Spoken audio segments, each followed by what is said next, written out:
She touched her boss's arm and said, "I finally traded up." I smiled, and walked away, knowing some connections change you forever.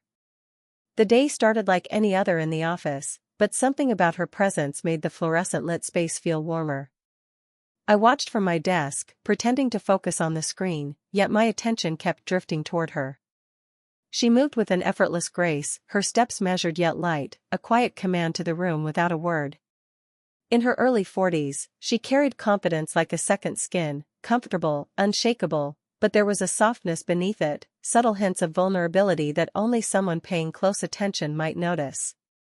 She laughed at a colleague's joke, tilting her head just so, the sunlight catching the strands of her hair, turning them into a halo of copper and gold. I felt a pang of admiration, that mix of awe and something more complicated. It wasn't just that she was attractive, though she was, but that she seemed entirely herself in a world where most people wore masks. Every small gesture, tucking hair behind her ear, tapping her pen while thinking, adjusting the cuff of her sleeve, spoke of self-possession and awareness. I found myself noticing details I would usually ignore, the warmth in her voice as she explained a project, the subtle way her eyes softened when she listened, the light brush of her fingertips against the papers she carried. It was magnetic, drawing attention in a way that didn't demand it. And for some reason, I couldn't look away. There was a quiet tension building in the air, one that had nothing to do with office politics. When she glanced in my direction, our eyes met briefly, and a small, knowing smile flickered across her face. It wasn't flirtation, not in any obvious sense, but it carried a weight that made my chest tighten. I realized then that this wasn't just curiosity or professional admiration, it was the first brush of something more complicated, something I wasn't entirely ready to name. I reminded myself to stay grounded. She was older, experienced, confident, and I was just observing, learning. But as I watched her interact with others, I caught fleeting glances at me, small acknowledgments that felt intimate even in a crowded room. The way she shifted her weight, leaned slightly when speaking, and laughed with genuine ease, it all painted a picture of someone I could quietly admire from afar, someone whose presence lingered long after she passed by. By the end of the afternoon, I realized that my emotions had become tangled in something I couldn't quite untangle. I didn't know her well yet, and yet I felt a strange sense of connection, a pull that defied logic. She hadn't said anything directly to me, hadn't touched me, hadn't even truly looked at me in a meaningful way, but I knew I had noticed her. And I suspected, somehow, that this was only the beginning of a story neither of us yet understood. In that ordinary office space, surrounded by the hum of computers and the murmur of colleagues, she had already made an extraordinary impression. And as I sat back, exhaling slowly, I understood that some connections don't need words or gestures to start, they only need a moment, a presence, and an awareness that something new, subtle, and powerful has begun. It was mid-morning when it happened, an ordinary moment that suddenly felt anything but. I was standing by the conference room, sipping lukewarm coffee, when I noticed her talking to her boss. She laughed softly at something he said, a natural, easy laugh that made the corners of her eyes crinkle just slightly. Then, almost casually, she reached out and rested her hand on his arm. It was brief, almost incidental, but the gesture carried weight. I watched, my heart catching in an odd, quiet way. The touch wasn't flirtatious in any overt sense, it was confident, assured, a subtle claim of space, a whisper of connection, a tiny declaration that she knew her worth and could express it in the smallest, simplest way. I couldn't look away. The warmth of her hand against his sleeve, the way she leaned just slightly into him, the tilt of her head as she spoke, all of it painted a picture of someone who had mastered the art of presence. My chest tightened, and I became painfully aware of my own pulse, my own yearning to reach out, to bridge the invisible distance that now existed between us. But I stayed put, frozen by the knowledge that this wasn't my place. Yet even as I observed her, I couldn't help noticing the subtle things she did that hinted at layers beneath the surface. The slight pause before she withdrew her hand, the brief glance that seemed almost accidental in my direction, the way her smile softened when she realized she had my attention, all of it spoke volumes without a single word. I felt a mix of admiration and jealousy swirl inside me. She had this effortless ability to connect, to communicate warmth and confidence in the same motion. It was intoxicating, watching her navigate social space with such ease.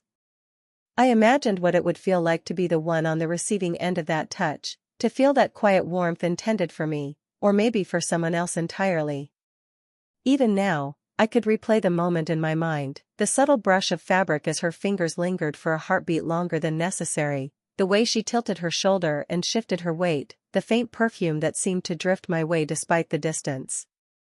It was enough to leave an imprint, a memory of a gesture that spoke louder than words ever could. And yet, there was no rush, no overt declaration, no line crossed. The moment passed, leaving only the quiet hum of the office and my own racing thoughts. I realized then that this was the beginning of something unspoken, a recognition that some connections are drawn not through conversation, but through observation, subtlety, and shared energy. In that brief, fleeting touch, she had revealed herself in a way that no words could capture. She was confident, she was captivating, and she was human, vulnerable, graceful, alive.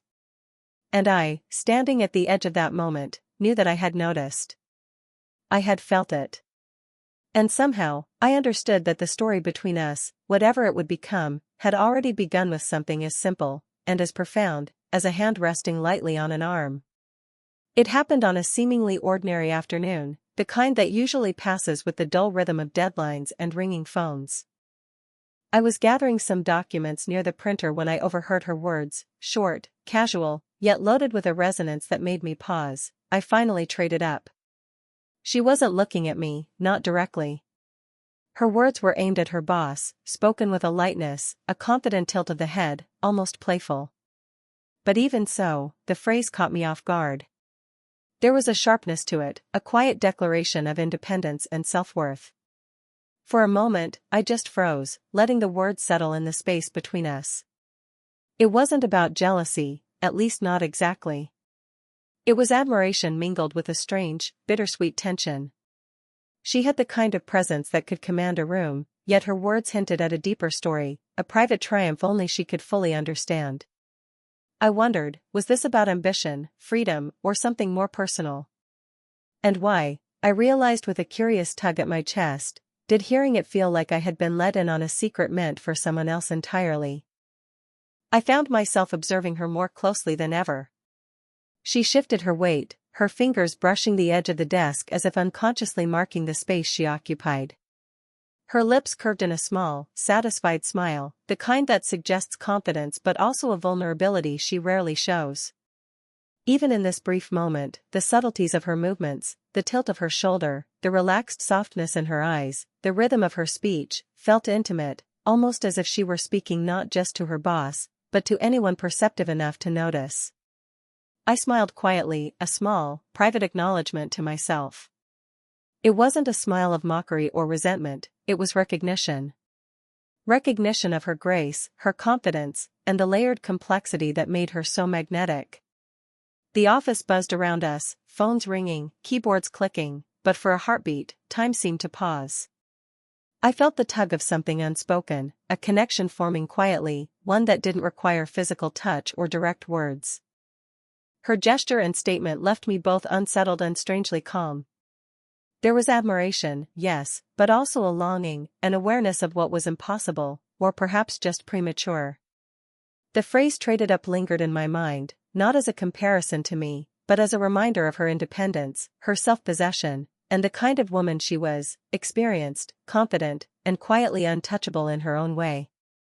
I replayed the moment again as I returned to my desk, noticing the faint brush of her sleeve against the desk as she moved away.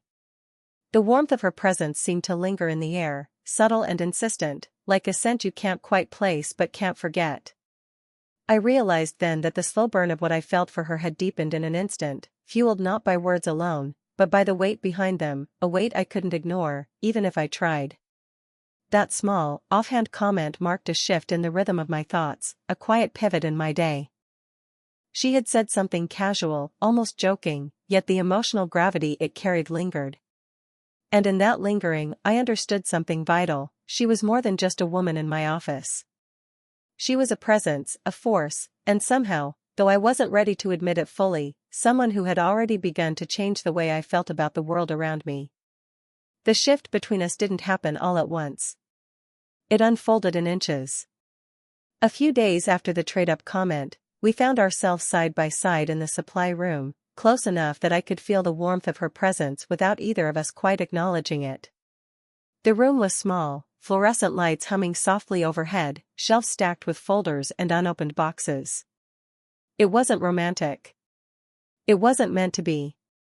And yet, the air felt charged. She reached for a binder at the same moment I did.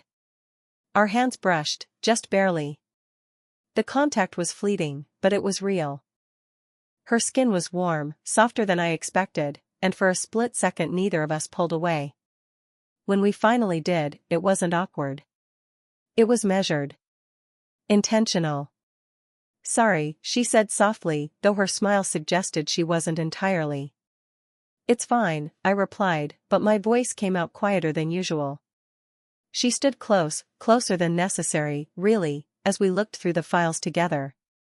I could see the fine lines near her eyes when she concentrated, the graceful way she tucked a strand of hair behind her ear when it slipped forward. There was something deeply human about her in that moment. Not the confident, composed woman commanding meetings, but someone thoughtful, grounded, almost hesitant. Our shoulders nearly touched. I was aware of every inch of space between us, aware of how easily that space could disappear. She asked me a question about a report I'd worked on, leaning slightly toward me as she listened. Not because she couldn't hear, but because she wanted to. I could tell by the way her eyes stayed on mine a second longer than politeness required. There was no flirtation in her tone, no bold line crossed. But there was curiosity. Warmth. When I handed her the correct file, our fingers brushed again. This time, she didn't move away immediately. Her hand lingered just long enough for me to feel the subtle pressure of her touch.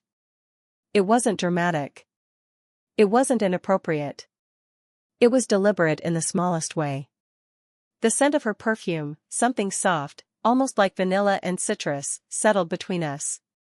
I felt my heartbeat shift, slow but heavier. The world outside that cramped room seemed distant, muted. It was just the quiet rustle of paper, the hum of lights, and the unspoken tension neither of us dared to name. She exhaled gently and gave a half-smile. "You're observant," she said. "I appreciate that." The compliment shouldn't have meant much. But it did. Because the way she said it, low, sincere, felt less like a professional acknowledgement and more like something personal. Like she'd noticed that I noticed her. And maybe she had. When we stepped back into the hallway, the spell didn't break completely. We walked side by side for a few moments, close enough that our arms brushed with each step. Neither of us adjusted our pace. Neither of us widened the distance. There was a new awareness now. Not loud. Not reckless. Just present.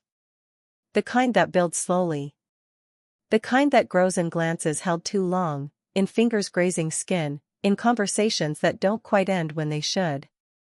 And as I returned to my desk, I realized something had shifted, not in the office, not in the world around us, but in me.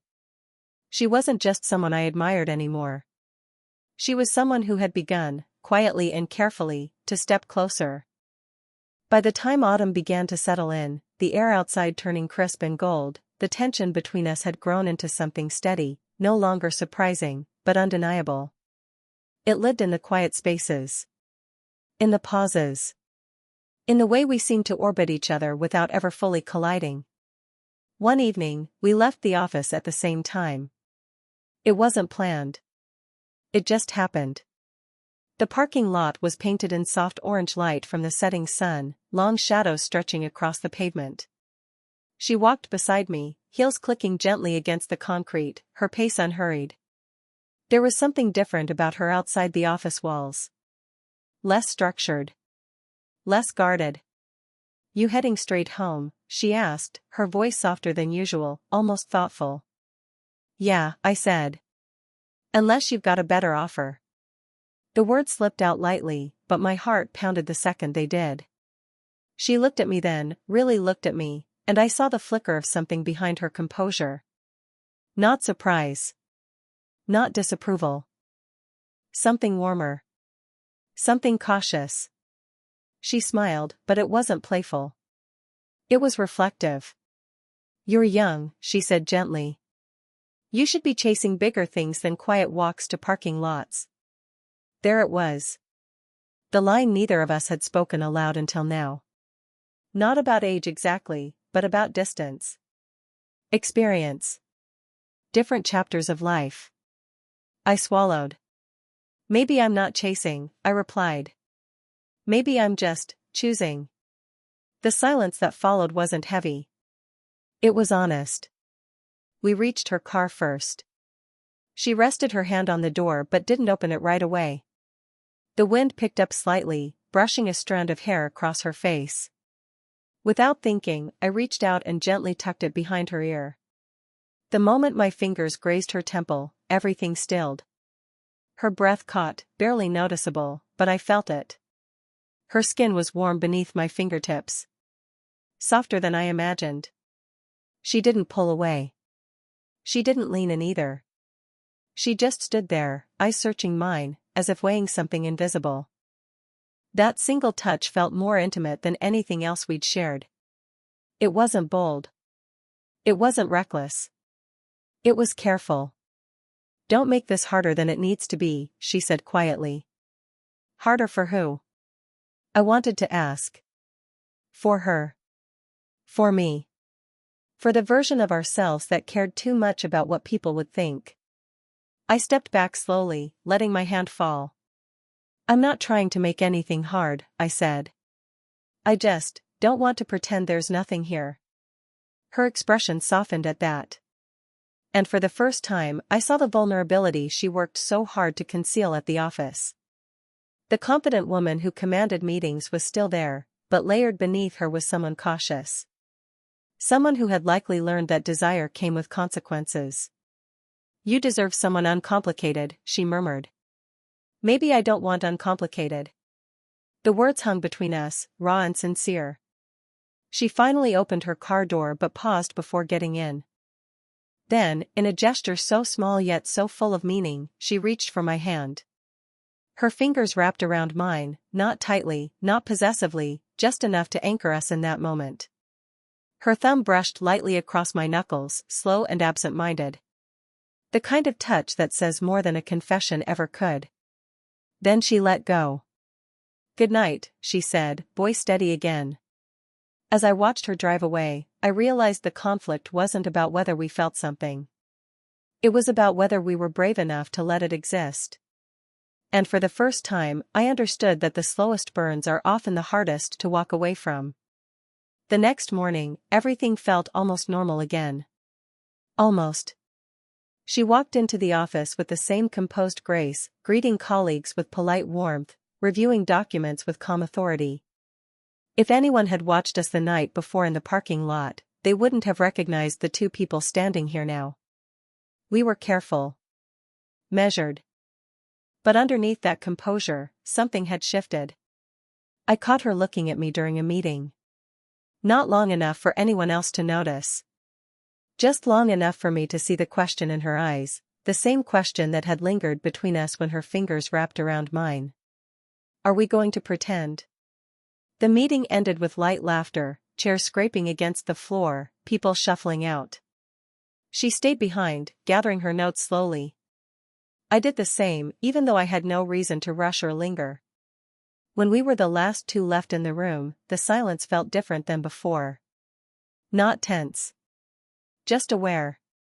"You're very quiet today," she said gently, not looking up at first. "I'm thinking," I replied. She glanced at me then, one brow slightly raised. "That can be dangerous." A small smile tugged at my lips. "I've been told." She stepped closer, not too close, but enough that I could see the fine detail of her expression. There was a softness there now, less guarded than usual. She wasn't hiding behind professionalism. She was choosing honesty. "I don't regret last night," she said quietly.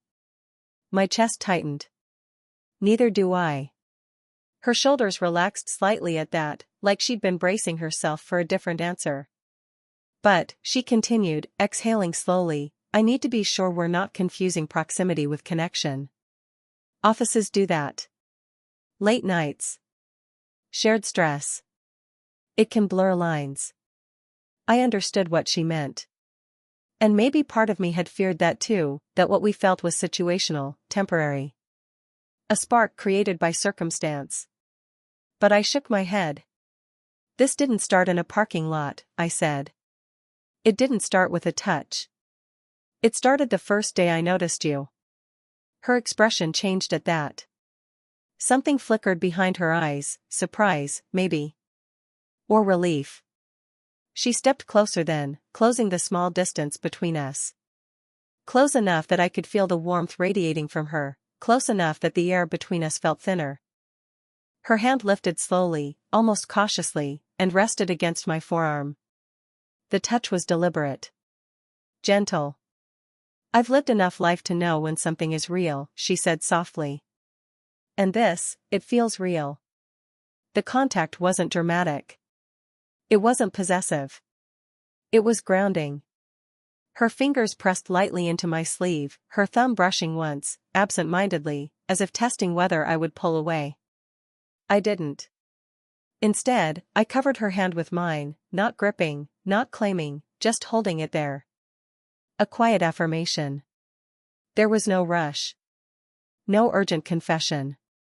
Just two people standing in a silent room, acknowledging what had grown slowly between them. Finally, she smiled. Not the confident smile she gave in meetings. Not the playful one she wore in passing. This one was smaller. Personal. I don't want you to walk away because you think you should, she said. I thought back to the moment she'd touched her boss's arm and made that comment about trading up. Back then, I'd smiled and prepared myself to leave quietly, convinced some stories were meant to be observed, not lived. But this wasn't that moment anymore. I'm not walking away, I said. And this time, when she smiled, it wasn't bittersweet. It was certain. The shift didn't happen overnight. We didn't walk out of that conference room holding hands or announcing anything to the world. If anything, the days that followed were quieter. More intentional. We were careful, not out of fear, but out of respect. For each other. For the space we shared. For the reality that what we were building deserved steadiness, not impulse. But something fundamental had changed. She no longer avoided my gaze in meetings. When our eyes met, she didn't look away first. There was warmth there now, open, unhidden. And when we passed each other in the hallway, our fingers would sometimes brush, subtle and deliberate, a small reminder that what we'd acknowledged wasn't fading. One evening, a week later, she asked if I wanted to grab coffee after work. Not a secret drink. Not something hidden in shadows. Just coffee at a quiet place a few blocks away. The simplicity of the invitation meant more than any grand gesture could have. We sat across from each other by the window, dusk settling outside, streetlights beginning to glow. Without the office between us, without fluorescent lights and deadlines, she seemed softer somehow. Not less confident, just more herself. I've been thinking, she said, wrapping both hands around her cup. About what this means. I felt my pulse steady instead of race. And she smiled faintly. It means I don't want to keep pretending we're just coworkers who happen to stand too close. I laughed quietly. That's fair. There it was again, that honesty we kept returning to. No games. No dramatic declarations. Just truth. She reached across the small table, her fingers hesitating only slightly before resting over my hand. This time, there was no quick withdrawal. No cautious pause. Her touch was warm and steady. I built a life I'm proud of, she said softly. I don't need rescuing. I don't need excitement for the sake of it. What I need is something real. Calm. Intentional. Her thumb moved gently against my knuckles, slow and thoughtful. I know, I replied. That's what I want too. It wasn't about age. Not in that moment. It was about rhythm. About how naturally we seemed to understand each other's silences. How her confidence never made me feel small, and my steadiness never made her feel guarded. When we left the cafe, the night air was cool, brushing against us as we walked side by side. This time, there was no careful distance. Our shoulders touched. Our hands found each other easily, fingers lacing together like it had always been that way. There were people around. Passing cars. Faint music from somewhere down the street. And yet, it felt simple. At her car, she didn't hesitate. She stepped closer, her free hand resting lightly against my chest, not pushing, not pulling, just feeling the steady beat beneath her palm. "I'm not trading up," she said quietly, a small smile curving her lips. "I'm choosing well." I exhaled a soft laugh, brushing my thumb along her jawline in a gesture that felt both new and completely natural. "You won't have to smile and walk away this time," she added. I shook my head. "I'm not going anywhere." She leaned in first, not for something dramatic, just a gentle kiss against my cheek. It lingered. Warm. Certain. When she pulled back, her eyes held mine with something deeper than attraction. Security. And as I stood there, her hand still in mine, I realized the story that started with a quiet smile and a silent exit had become something else entirely. Not forbidden. Not fleeting. Just two people, choosing each other, fully, calmly, and without apology.